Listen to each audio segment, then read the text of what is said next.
wrote an article. Denzel Ward wants to Shaq and Kobe stick together along with Myles Garrett.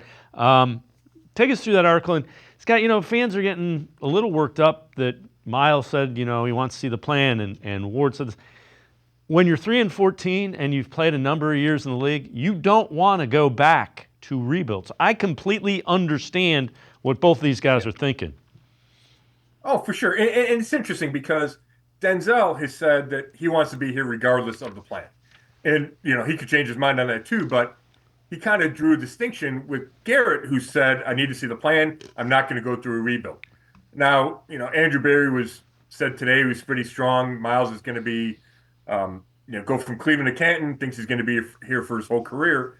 And, I think the whole plan to not go in a tear down, not go huge rebuild, will probably be enough to satisfy Myles, especially when you throw in what I would expect to be a giant extension for Myles Garrett. So that makes sense. But those two guys, they're the cornerstone of your defense. And when you talk about, I think there's a big segment of the fan base that kind of wants to see this big rebuild. And hey, they can't win right away and blow it all up.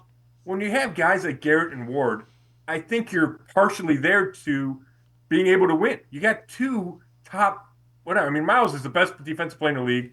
Denzel's a top 2 or 3 corner in the league. If you have those guys, I think the strongest organizations figure out a way to build around those guys as opposed to trying to build for later by getting rid of those guys.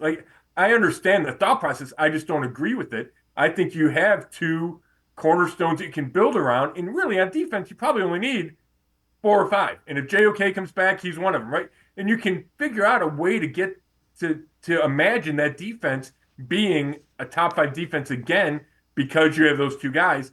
And Denzel wants to see them together. He said, I can't imagine not having Myles with him. And Myles has been here his whole career. And I think, personally, it's vital to keep those two guys.